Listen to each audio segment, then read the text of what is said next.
आज हम एक वचन पर मनन चिंतन करेंगे। वचन है संत लूकस अध्याय 6 वाक्यांश 38।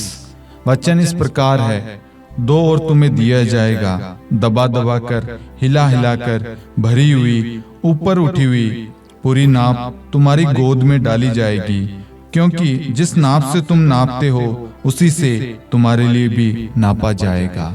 Hallelujah, hallelujah. मेरे प्यारे भाइयों और बहनों, आज बहुत सारे लोग हैं जो कहते हैं मेरे जीवन में उन्नति नहीं है, बढ़ोतरी नहीं हो रही है, मेरे परिवार में ब्लेसिंग नहीं है, मैं कोई भी कार्य करता हूं उसमें असफलता है, नौकरी है उसमें प्रमोशन नहीं हो रहा है, सैलरी बढ़ नहीं रही है, व्यवसाय में कुछ अच्छा फायदा नहीं हो रहा, जो भी कार्य कर रहा हूं उसमें आशीष नहीं है, वह फल नहीं रहा। इसके पीछे कारण क्या है मेरे प्यारे भाइयों और बहनों? सबसे बड़ा कारण है उस कार्य में प्रभु को अधिकार ना देना। दूसरा कारण है कि प्रभु क्या कहता है, और जो प्रभु कहता है हम उससे पूरा नहीं करते।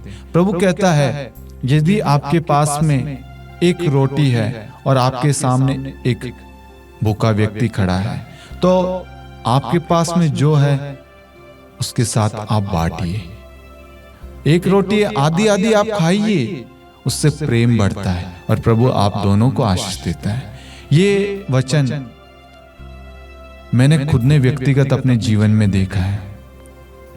जब सैलरी मिलती है और उस सैलरी में से प्रभु के लिए हम अलग से निकालते हैं, सच में एक अलग आशीष आती है। प्रभु के लोगों के लिए, प्रभु के कार्य के लिए, किसी गरीब के लिए, उसके खाने के लिए, उसके कपड़े के लिए, किसी की बीमारी के लिए, जब हम दान देते हैं, मदद करते हैं, गुप्त दान, दिखाने के लिए नहीं, दिखावटी नहीं, फ्लैक्स लगाना, सोशल मीडिया पे डालना, वो वाला दान नहीं, दिल से, हृदय से जो हम मदद करते हैं, उसकी वजह से हमारे घर में आशीष आती है।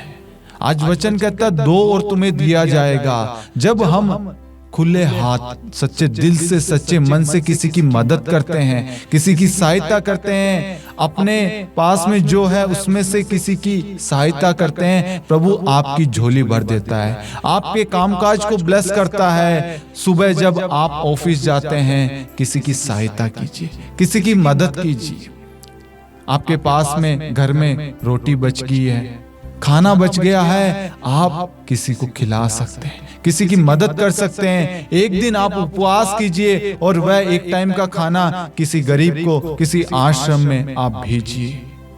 आपका जब बर्थडे आता है, आप पार्टी सब कुछ करते हैं, आप उसी बचे हुए खाने को कहीं और भी भेज सकते हैं, वो खाना भी वेस्ट नहीं होगा। और प्रभु की अगर प्रेरणा आपको मिलती है, आप आश्रम में जाइए या उन बच्चे, गरीब बच्चों के साथ में अपना बर्थडे मनाइए, अपनी पार्टी सेलिब्रेट करिए, अपनी एनिवर्सरी हो, किसी प्रकार का कार्य हो, आप उनके साथ शेयर कीजिए, ताकि प्रभु आपको बहुतायत से आशीष देगा। ये मैं नहीं, वचन कहता है, प्रभु का वचन कहता है संत लूकस अध्याय 6 वाक्यांश 38, दो और तुम्हें दिया जाएगा। किस तरीके से प्रभु देता है?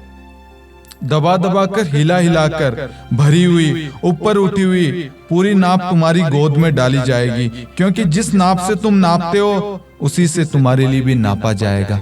जब भी आप किसी की मदद करते हैं, आपके मन में ये सोचना है मैं इतना दे रहा हूं, मैं इतना कर रहा हूं, मैं उसकी मदद करता हूं। कभी भी आप किसी की सहायता करते हैं, उसको कभी भी गिनाना नहीं, उसको कभी भी किसी के सामने बार बार बोलना मैंने तेरी मदद करी, मैंने तेरे को पानी पिलाया, मैंने तेरे को गाड़ी दी, मैंने तेरी सहायता करी, मैंने तेरे लिए ये किया, नहीं, इसका कोई भी मतलब नहीं है। प्रभु कहता जिस नाप से तुम नापते हो उसी से तुम्हारे लिए नापा जाएगा।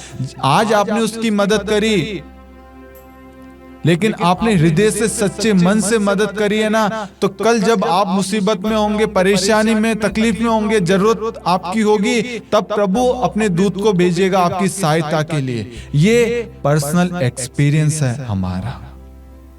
सच में अपने जीवन में आप आशीष पाना चाहते हैं, आप दूसरों की सहायता कीजिए, दूसरों को स्वीकार कीजिए। स्वीकार का मतलब है यदि आपके पास में अनाज है, आप सक्षम हैं, आप हर महीने किसी ना किसी की सहायता कीजिए।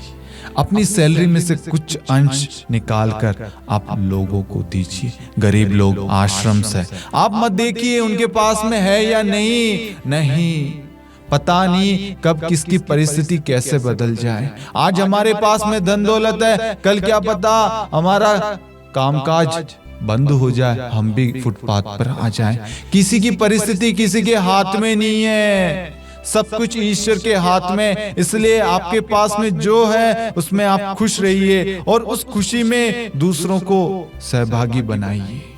जब आप दूसरों की सहायता करेंगे, भला कार्य करेंगे, दूसरों की सेवा करेंगे, वृद्ध आश्रम जो है वहां जाइए, बुजुर्गों की सेवा कीजिए, उन्हें दवाई में, उनके आर्थिक रूप से किसी भी तरीके से आप सहायता प्रदान कीजिए, आपको प्रभु आशीष देगा। ये आप एक बार करके देखिए। जब आप करेंगे, मैं ये कहूंगा एक पुण्य की वजह से, एक अच्छे कार्य की वजह से जो परेशानी आपके घर में है, आपके जीवन में है, वह दूर हो जाएगी। जो भी मुसीबतें थी, जो भी बंधन थे, वह सब दूर हो जाएंगे, क्योंकि प्रभु आपके परिवार को ब्लेस करेगा, आपके कामकाज को, आपके बच्चों को, आपके व्यवसाय में, हर चीज में प्रभु ब्लेस देगा। जो उन्नति नहीं हो पा रही थी आपके कामकाज में, सैलरी नहीं बढ़ पा रही थी, प्रमोशन नहीं हो पा रहा था, हर कार्य में आपको बढ़ोतरी दिखेगी। ये प्रभु का वचन है। Hallelujah, hallelujah. मैं आशा करता हूं कि प्रभु के वचन ने आपको एक सही मार्ग दिखाया है। प्रभु के वचन के द्वारा आप सबको, आपके परिवार को आशीष प्राप्त हो।